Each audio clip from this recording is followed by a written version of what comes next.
Good afternoon. It's Thursday, November 17th, 2016. For All Western New York News, I'm Scott Leather.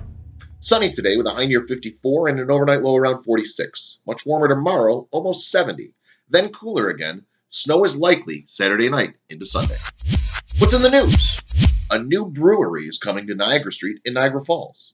The development by Buffalo Development and Community Beer Works will turn the vacant press box on Niagara Street into a brewery, tap room, and restaurant.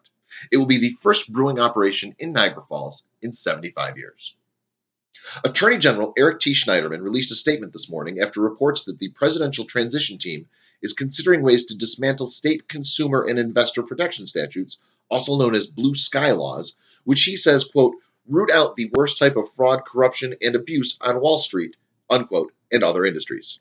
The Attorney General said the laws are essential, having been responsible for recovering $95 billion for consumers following the collapse of the housing market. 3 Lockport men who apprehended a man accused of robbing a woman will be honored at a ceremony Friday morning at the Town of Lockport Court.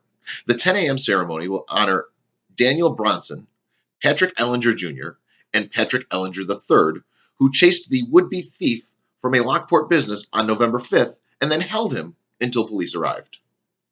38-year-old Carlique DeBerry of Buffalo, accused of distributing fentanyl causing death and possession with intent to distribute fentanyl, was indicted this morning.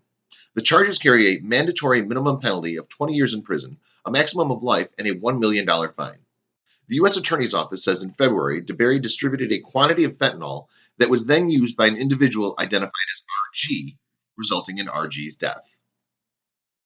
46-year-old Umar Adeyola of Amherst was indicted on 48 counts including healthcare fraud, conspiracy to commit healthcare fraud, aggravated identity theft, making false statements in a healthcare matter, wire fraud, and theft of government money.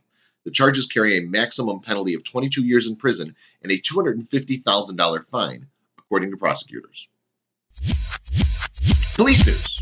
The Erie County Sheriff's Detective Bureau is looking for information regarding 2 residential burglaries on separate dates at the same address on Stage Road.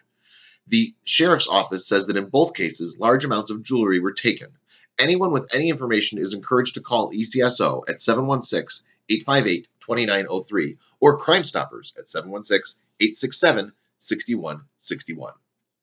21-year-old Elijah R. Zapp of North Tonawanda was issued tickets for following too closely, driving without a license, speeding, and failure to provide an insurance card after police say he collided with a stopped school bus on Hoover Road.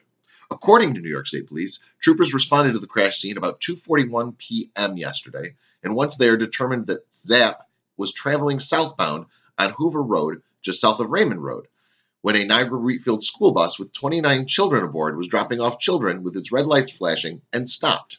Zapp did not stop, rear-ending the bus. There were no injuries reported from the crash. Sports. The Buffalo Sabres take on the Tampa Lightning tonight at KeyBank Center. The Sabres look to score some goals and get back into the win column. Taylor Fedun will join the team, recalled this morning from the Rochester Amherst. Defenseman Casey Nelson, meanwhile, went back to Rochester today. The Sabres announced also that Patrick Coletta has been hired to serve as the team's youth hockey ambassador, managing the team's Learn to Play program and serving as a liaison to the local high school hockey community. For more sports, check allwesternnewyorksports.com. Death notices.